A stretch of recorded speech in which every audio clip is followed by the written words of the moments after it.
Hey everyone, welcome to part 2 of our 3-part series. The hierarchy of needs demonstrates how we save time and energy when we approach improving our health and longevity. The purpose is to assess instead of guess. There are many clients who have tried everything the fitness industry has waved in front of their face. This is a fundamental shift from try this and see if it works to let's find out what you need. Minutes can save years. I use it as a framework to create a list of low-hanging fruits and areas of most need. I then prioritize these areas and address them first. Now, what the hierarchy is not is a specific sequence or progression of 1, 2, 3. Instead, it's a framework that guides our decision-making on what clues we should be focusing on, the same way a detective places pieces of evidence on the bulletin board before forming a hypothesis. The hierarchy of needs will allow us to establish a list of priorities and form our functional diagnosis that we use to create our plan. Too often we see that clients who are dealing with pain resort to mobility drills when mobility may not even be the problem.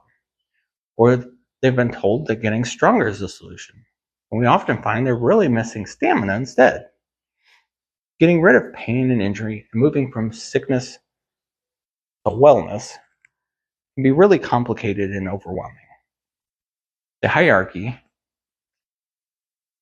helps us by taking the guesswork out of the equation and providing certainty where it currently doesn't exist. Assess, don't guess. That's my motto. I am creating plans that are specific to each client based on what presents as obvious. By using the hierarchy of needs, I create a plan that sets us up for success and solves some of the most frustrating and complex problems that have existed for weeks, months, years, or even decades. Like any hierarchy, we have to start with a base. The base of the hierarchy is recovery and capacity balance. Here we're going to begin asking questions like these. How much are you working? How well are you recovering? Is your body handling the demands of life, stress, and training in such a way that you're making clear progress? These factors outside the gym are usually the hardest for most people to get under control. That's what makes it absolutely clear that these factors form the foundation for progress and is essential early and often. Without an understanding, agreement, and commitment to addressing the low-hanging fruit outside the gym, at best you're crossing your fingers and hoping your plan goes well, in spite of their unwillingness to change. At worst, you're setting yourself up for frustration and failure. Before we even begin to consider how well you move or how strong you are, we want to address factors such as diet, sleep, nervous system regulation, even your current mental state. Let me make this clear. Without appropriate sleep habits, nutrition, attitudes, and stress responses, we end up somewhere between a hamster wheel and a grueling uphill battle. Yes, addressing the issues that influence our ability to sleep well, eat well, and respond to stress skillfully can be the hardest thing a person ever does. The good news is that these are things under our control and under our influence. And if we choose to take responsibility, the changes we can make to the way we move and feel are enormous. We won't recognize ourselves if we stay the course and choose the right thing over the easy thing in the moment. We are shifting from living habitually to living intentionally for long enough that we can create new habits so we can spend almost no energy doing the right things. An important concept to grasp around this is that stress plus recovery equals adaptation. What's crucial to understand about this is that stress is neither good nor bad. It simply is. It's up to us to choose what stressors we want to expose ourselves to in order to create the adaptations that we're looking for. For example, if you crane your neck forward for hours every day to better see what's on your computer screen, your neck will adaptively stiffen in certain positions to resemble what you're asking of it every day. Our job is to help you balance the right kind of stress with the right kind of recovery. Too much stress without adequate recovery, whether in training or in life, might lead to us feeling the side effects of pain, injury, plateaus in performance, and low energy levels. On the other hand, not enough stress and too much rest may produce a similar result of little to no progress and the frustration that follows. The most important piece to take from this section of the hierarchy is this. From the start and throughout the journey, we have to determine the appropriate amount of stress and recovery required for us to make progress in an intentional direction. Balancing intentional stress with recovery in order to build capacity is crucial to success, both today and moving forward. And if done well, allows the other pieces of the hierarchy to fall into place. Moving up on the hierarchy, we begin to look more specifically at movement. So flexibility is defined as passive range of motion with gravity or an external force. It's the potential for a joint to move. An example of flexibility would be pushing my finger back like this. My finger is this flexible. It has an end range. I'm not going to be able to actively move it further than that. I like to say that strength is gained in the range it's trained. So clients with limited flexibility cannot train through a full range of motion. If you don't have the necessary flexibility to get into positions, then you cannot train in those positions, and therefore you cannot be strong in those positions. Furthermore, you become more likely to be injured when your body has to try and get into those positions with training. Flexibility in general is often a glorified pursuit. You don't need to be arbitrarily more flexible for the rest of your life to be healthy and out of pain. We need to determine how flexible you need to be for your life and help you achieve that if you don't already have it. For someone with arthritis in their hip, the hip joint may not move very well. The simplest solution to the problem may be to not have them squat deeper than what their anatomy allows for. On the flip side, we also see clients with full flexibility who have been stretching and mobilizing their joints to improve their pain. In this scenario, the mobility drills are not addressing the problem. And now, as a result, we're costing ourselves time, energy, and resources that we'll never get back. In addition, we might be worsening our issue. When we're assessing for flexibility, we're asking the question, do you have the potential to get into those positions? Again, this is passive range of motion. The other component of movement is mobility. If flexibility is passive range of motion, we can consider mobility as active range of motion. Mobility is your ability to use some strength to access as much of your flexibility as possible throughout active ranges of motion. So, my finger is this flexible, it is this mobile. So flexibility shows you the potential for the joint to move.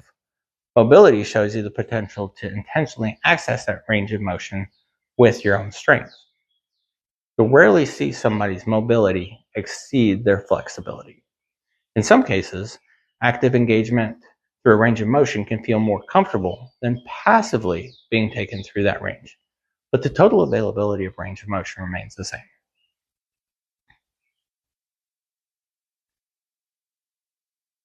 What I want to know is this: how much of your total flexibility can you intentionally actively access?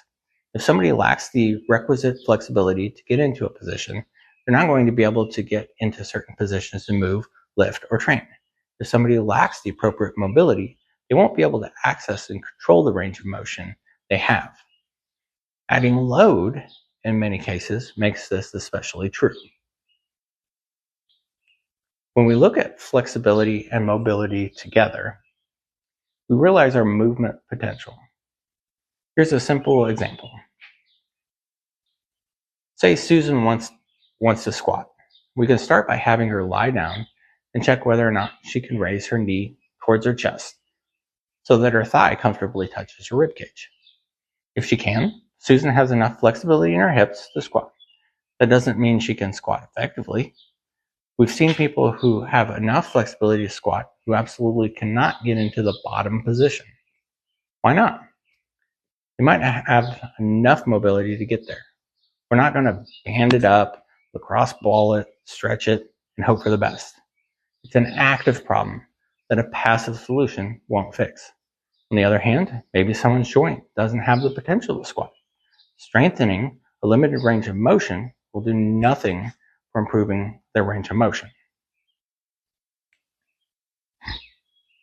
We're now starting to see movement in a different light and are able to assess you effectively and get to the root cause of the problem.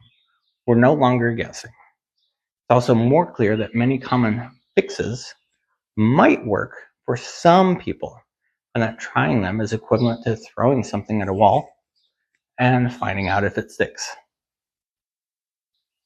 A lot of people may know their 1 rep max squat or 1 rep max deadlift or bench. Those are common tests in the fitness and strength and conditioning realms.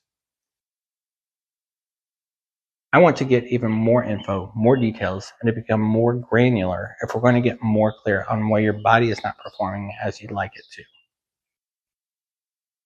to. Strength balance. This is where strength balance comes in. We have a lot to discover about you when we check things like the following. How many high pulls can you perform on your left versus your right side? How do you press in comparison? How well do you perform a squat pattern versus a hinge pattern? How about right to left? Is the back of your joint as strong as the front? Can you pull as well as you can push? What about strength versus stamina? Are you much better at moving something heavier once or twice than you are at moving something light many times, or the other way around? I want to know how well your joints absorb, transmit, and produce force in all directions. I want to know what you do well and what you do poorly. This clues me in to our greatest opportunity for improving your function. By looking at strength balance and collecting quantitative, measurable data, I gain another layer of understanding. Skill and motor control. When I examine skill and motor control, I put the pieces together, beginning to perform complex movements with competency, quality form, and technique. Everything else has been checked out. Our lifestyle factors are understood and properly managed. We have full flexibility and mobility, and there's balance in strength and stamina. When it comes to skill and motor control, focus needs to be on getting more reps, practicing the movement, and getting more exposure to the demands of that task. Jumping to motor control and skill as the first examination can be a mistake. For example, we've seen clients who are learning to squat in the gym, and they look like a baby giraffe learning to walk for the first time. You may have experienced that yourself. Slowly and surely, they improve, and for those who have full range of motion, strength, capacity, and stamina, they tend to progress quicker than those who don't. By starting from the bottom and moving up, we're able to set ourselves up for success without having to guess why problems are arising. We can identify what might become a problem and solve for it before it occurs. All intentional movement, from breathing to sprinting to lifting, requires a level of skill that takes focus, repetition, and time to improve. So, in closing, the hierarchy is going to give us our low-hanging fruit, which will help us create our functional diagnosis of what's going on and what we're going to do about it. For too long, we've seen clients try again and simply never see results. We need to create the correct solution for the correct problem. No amount of passive therapy will solve a strength balance issue. No amount of thinking about proper technique will fix a flexibility issue. No amount of stretching will solve a painful joint that has full range of motion. No amount of strength work will help poor balance between stress and recovery. This hierarchy and framework will be a constant reference point that will guide our decision-making throughout the coaching journey. By constantly referring back to it, we can work together to find the correct focus that will provide us with clarity, confidence, and success.